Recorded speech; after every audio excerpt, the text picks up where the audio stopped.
Cando Castelao fai as famosas caricaturas publicadas no Faro de Vigo, cando fai os primeiros debuxos nun periódico de Rianxo, cando pinta os primeiros cadros, cando escribe os limiares artigos, Castelao é definitivamente un revolucionario. El trata, a través da súa arte maravillosa, de escangallar o caciquismo, de destruir definitivamente as vellas concepcións conservadoras, reaccionarias, opresoras dun pobo sinxelo, traballador, que merecía millor sorte. Cando o risco era alguén, como decía Castelao, ensinoulle a todos que Galicia é unha nación.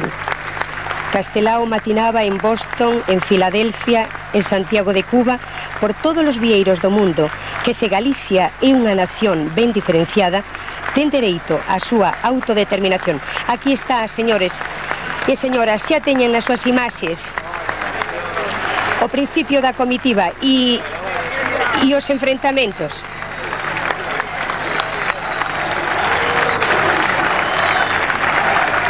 Son imaxes que non necesitan palabras.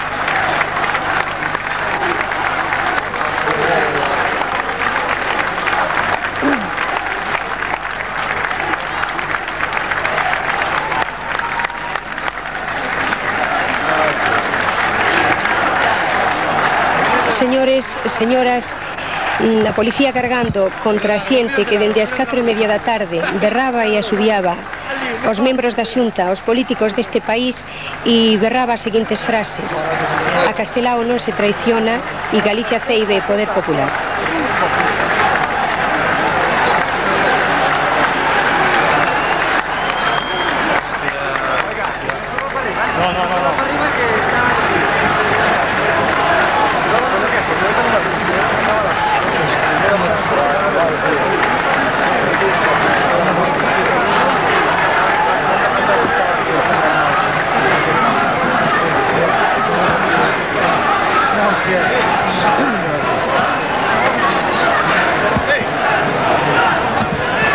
Quizá momentos de tensión na rúa e, como non, recordar de novo a Uxío Noboneira nun artigo que mañá publicarán os xornais de Galicia, que di o seguinte: Castelao nacionalista galego.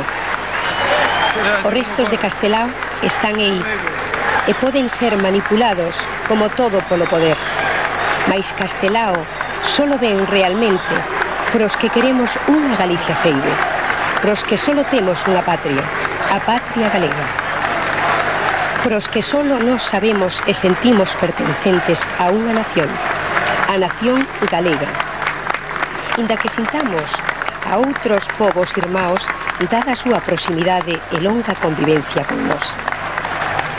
Castelao ven pros que só comulgamos onde realmente se comulga, sé común con outros, sé patria e nación con outros, na propia lingua, na lingua galega.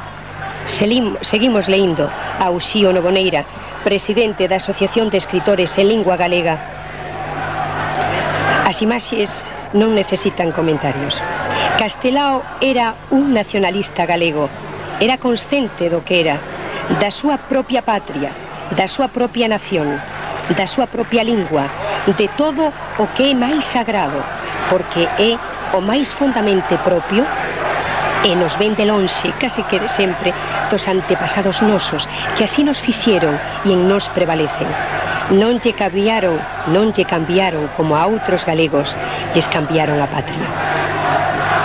Os restos de Castelao, de Uxío Noboneira, foron traguidos polos que se confesan e profesan de non nacionalistas, algúns xa de vello, outros dende hai pouco, e quixeran meter e pechar o nacionalismo galego baixo da lousa de Santo Domingo de Bonaval, xunto co restos do seu líder histórico máis coñecido e querido e de pensamento máis actuante, e coíles enterrar a nosa esperanza. O noso máis grande e salvador soño colectivo, a liberdade e recuperación de Galicia, da súa cultura e da súa total decisión. Un canto de amor de Uxío Noboneira a Castelao, nacionalista galego.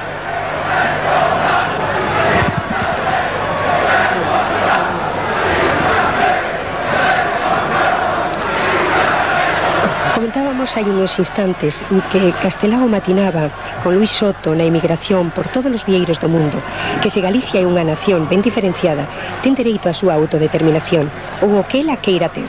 Ten dereito a todos os camiños que ela queira tomar. Unha nación é ou non é. Se non existe, non se pode inventar. E se existe, non se pode esconder nin afogar.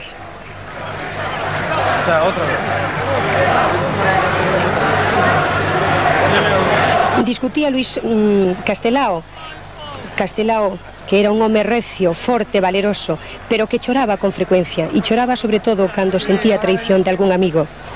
Discutía Castelao con Luís Soto sobre o problema nacional e decía que era unha cuestión moi seria, moi profunda, sociopolítica, filosófica, que se ten que desligar da neboeira do folclorismo intrascendente e que se ten que desarraizar dun regionalismo cativo, un regionalismo que non lle dá nada a ninguén e que non serve para resolver os problemas máis sinxelos. Señores, señoras, o féretro de Castelao, camiño do mosteiro de Santo Domingo de Bonaval.